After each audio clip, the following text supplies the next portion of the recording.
Friends అందరికీ నమస్కారం అండి. బీఆర్ఎస్ మాజీ సీఎం కేసీఆర్కు మరో గుడ్ న్యూస్ అంటూ లేటెస్ట్ అప్డేట్ అయితే రావడం జరిగిందండి. సో ఆ వివరాలు ఏంటనేది మన వీడియోలో తెలుసుకుందాం.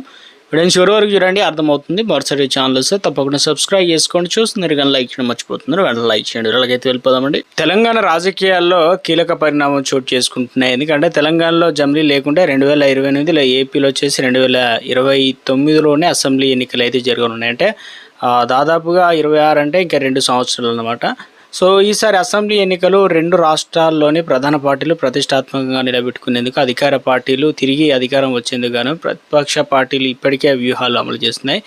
అయితే ఇదే సమయంలో అంటే బీఆర్ఎస్కు మద్దతుగా పొలిటికల్ స్ట్రాటజిస్ట్ ప్రశాంత్ కిషోర్ రంగంలో దిగినట్లు తెలుస్తుంది. ఎందుకంటే ఇక్కడ మొట్టమొదటిసారిగా తమిళనాడులో టీవీకే పార్టీ అధికారం తెప్పించడానికి స్ట్రాటజీలు కావచ్చు, ఇవన్నీ కూడా ఎలా పార్టీ ముందుకెళ్ళాలి వాటిపైన ఒక పని చేసినట్టు చెప్తున్నారు కీలకంగా. అయితే ఇటీవల కాలంలో ప్రశాంత్ కిషోర్ గతంలో ఐపాక్ నుంచి రాజకీయ వ్యూహకర్తగా గుర్తింపు పొందారన్నమాట. 2014లో ప్రధాని మోదీ విజయంలోనూ 2019లో ఏపీలో జగన్మోహన్ గెలుపులోనూ కీలకంగా పనిచేయడం జరిగింది. కేసీఆర్ సీఎంగా ఉన్న సమయంలో ఆయనతోనూ సత్సంబంధాలు అయితే ఉన్నాయన్నమాట.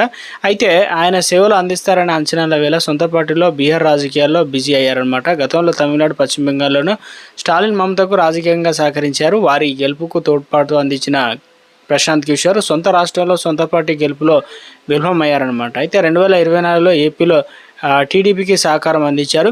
కీలకమైన వ్యూహాలతో కూటమి గెలుపులో కీలక పాత్ర పోషించిన ప్రశాంత్ కిషోర్ ఆ తర్వాత బీహార్కు పరిమితమయ్యారు. కాగా ఇప్పుడు తిరిగి తెలంగాణలో బీఆర్ఎస్ కోసం పనిచేసేందుకు కూడా సిద్ధమవుతున్నట్టు తెలుస్తుందన్నమాట. ఇవన్నీ కూడా రానున్న రోజుల్లో బీఆర్ఎస్కు కలిసి వచ్చే అవకాశాలు అయితే ఉన్నట్టు చెప్తున్నారు. ఎందుకంటే త్వరలోనే అధికారిక ఒప్పందం అన్నమాట. తెలంగాణలో కొద్ది రోజుల క్రితం కవిత కొత్త పార్టీ వేళ ప్రశాంత్ కిషోర్ సూచనలు, సలహాలు ఇచ్చినట్లు కూడా సాగింది కదా. అయితే ఇప్పుడు బీఆర్ఎస్ తమ పార్టీకి ప్రశాంత్ కిషోర్ సేవలు కూడా వినియోగించుకోవాలని భావిస్తున్నట్టు సమాచారం. అయితే మీరు కేసీఆర్ సన్నిహిత నేతలు కూడా చర్చలు చేసినట్లు పార్టీలో ప్రచారం సాగుతుంది. అన్ని అనుకూలిస్తే త్వరలోనే బీఆర్ఎస్ కోసం ప్రశాంత్ కిషోర్ బీఆర్ఎస్కు మద్దతుగా పనిచేసేందుకు ముందుకు వచ్చే అవకాశం అయితే ఉందని తెలుస్తుంది. వచ్చే ఎన్నికల్లో నేనే స్వయంగా వచ్చి రేవంత్ను ఓడిస్తానని గతంలో బీహార్ ఎన్నికల సమయంలోనూ ప్రశాంత్ కిషోర్ శపథం చేశారు. దీంతో ఇప్పుడు కేసీఆర్ అడిగితే కాదనకుండా రేవంత్ను గద్దెదించడం లక్ష్యంగా పీకే బీఆర్ఎస్కు వెనుదన్నుగా నిలిచేందుకు సిద్ధమైనట్టు తెలుస్తుంది.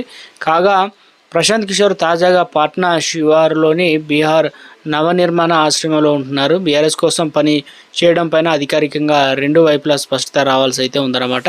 సో మొత్తానికైతే సంచలన నిర్ణయం తీసుకుంటే మాత్రం ఈసారి ఇక కేసీఆర్ అంటే కాంగ్రెస్ వైఫల్యాల దిక్కు ఎలా ముందుకెళ్ళాలి, గతంలో ఉన్న పొరపాట్లు సరిదిద్దుకుంటూ ఇవన్నీ కూడా స్ట్రాటజీలు అయితే వాడబోతున్నారు. వ్యూహ రచన ఎవరికి వారు ఇటు అధికార పార్టీ తప్పనిసరిగా అధికారం నిలబెట్టుకోవడానికి వ్యూహాలు రచిస్తున్న తరుణంలో ఇప్పుడు ఇటు మోదీ సైతం ఎలాగైనా తెలంగాణలో అధికారం చేగించుకోవాలని, బీఆర్ఎస్ సైతం తెలంగాణ రాష్ట్రంలో అధికారం ఎలాగైనా నిలుపుకోవాలని చెప్పేసి ఎవరికి వారు ఇప్పటి నుండే ప్రణాళికలు రచిస్తున్నట్లు తాజా రాజకీయ